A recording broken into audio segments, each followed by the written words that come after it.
SBF trial. What did FTX's terms of service say about customer funds? Sam Bankman-Fried's lawyers say FTX didn't misuse customer funds under its terms of service. We dug into the agreement to see exactly what it says. Phase 1 of the trial was exciting. Former FTX exchange insiders told a jury that Sam Bankman-Fried had directed them to let his hedge fund Alameda borrow billions of dollars from exchange customers in a secret arrangement facilitated through internal backdoors and hidden behind falsified documents. We seem to be moving into phase 2 now, with witnesses who played secondary roles in this massive alleged fraud. Friday's testimony from BlockFi CEO Zac Prince was important but, dare I say, almost boring. He and other upcoming witnesses are not likely privy to salacious details like Sam told me to commit crimes. There are 2 exceptions, which I'll get to below, but our next few witnesses are customers, an FBI agent, and an Alameda employee who may or may have also been an FTX US human resources employee. So let's talk about the defense again instead. We're still waiting for the defense's strategy to become clear. We've gotten hints, as Axios' Crystal Kim points out. A filing last week suggests the defense wants to get back to the argument that Bankman-Fried did not technically commit wire fraud because FTX's terms of service were worded in such a way that there's no case to argue funds were misappropriated. You're reading the SBF trial, a CoinDesk newsletter bringing you daily insights from inside the courtroom where Sam Bankman-Fried will try to stay out of prison. Want to receive it directly?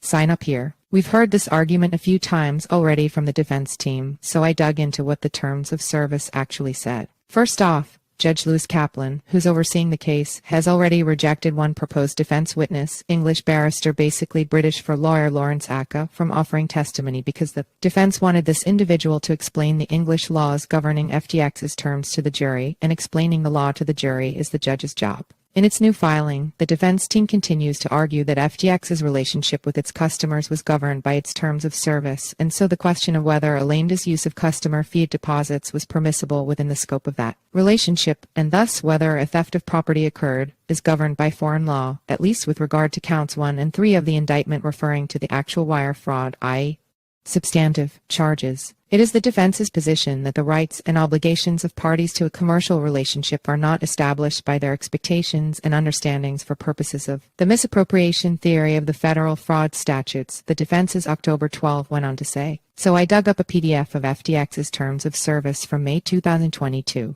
According to the document, Section 8.2.6, which governs FTX customers' digital assets, holds that the title to your digital assets shall at all times remain with you and shall not transfer to FTX trading. While customers can't blame FTX for loss in value due to price fluctuations, that's not what the DOJ is alleging here. None of the digital assets in your account are the property of, or shall or may be loans to, FTX trading. FTX trading does not represent or treat digital assets in the user's accounts as belonging to FTX trading, Section 8.2.6b said. I didn't see the part of the DOJ filing which highlighted this section, but this section seems to contradict what the defense team is claiming in its October 12 letter. Then I took a look at the defense's September 11 letter arguing it should be able to call up Aka to explain the meaning of the terms under English law. That letter made it clear that in the defense's view, the DOJ is relying on certain provisions in FTX's terms of service, suggesting there are other provisions that do undermine the misappropriation claim. The September 11 letter referenced to September 1 filing asking for permission to introduce the entire terms as an exhibit as opposed to just Section 8.2, which in turn seemed to suggest that the question of misappropriation goes strictly to how FTX used customer fiat currency, emphasis mine. Among other things, the terms of service are relevant to whether FTX's or Alameda's use of customer fiat currency was inconsistent with representations to customers in the document itself and rights and obligations it sets forth regarding customer assets, and thus to whether there was any actual fraud or misappropriation of customer funds, the September 1 filing said. And sure enough, the fiat currency section of the terms of service, 8.3, is much more vague about how FTX held customer funds. FTX said it may convert fiat deposits into e-money, which the terms describe as a sort of internal accounting tool. There are no clauses in this section addressing how FTX might hold customer deposits, unlike the digital assets section. But is the DOJ only alleging that FTX stole customers' fiat funds? No, it's not. Assistant U.S. Attorney Thane Wren, in his opening statement, told the jury that Bankman-Fried let Alameda withdraw FTX customers' crypto, emphasis still mine. Using Alameda, the defendant withdrew billions of dollars worth of customer crypto out of the FTX digital wallet and into Alameda's digital wallet that he owned and controlled, he alleged. Unsurprisingly, the DOJ disagrees with the defense's October 12 argument. In its own filing, which seems to have dropped late Friday Oct. 13. Prosecutors say that misappropriation occurs when a party breaches a fiduciary duty. Prosecutors have already spent the early days of the trial pointing out that Bankman-Fried, through advertisements including the infamous Super Bowl ad with Larry David and other public appearances, said FTX was a safe and trusted way to buy and sell cryptocurrencies. The DOJ filing also said the defendant is simply wrong, that prosecutors are just arguing misappropriation. They're also alleging Bankman-Fried made material misrepresentations and omissions. If any lawyers know what I'm missing in the defense's argument, please let me know. The DOJ's October 13 filing, interestingly, did not bring up the whole English law question, though. Prosecutors did express their opposition to that argument in a late August filing. At the time, the DOJ said that framing the issue as a dichotomy between the terms of service and other legal structures may be misleading for the jury. Speaking of FTX's terms of service, it's maybe worth highlighting that on page 1 the document said affiliates of FTX trading may execute trades on the platform, provided, however, that such affiliates shall not be afforded any priority in trade execution. Former FTX Chief Technology Officer Gary Wang told the court that Alameda Research had the ability to place orders slightly faster than other accounts. There's also a section on page 22 where the terms say nothing in the terms shall limit or exclude a party's liability for fraud or fraudulent misrepresentation, which, sure, good detail.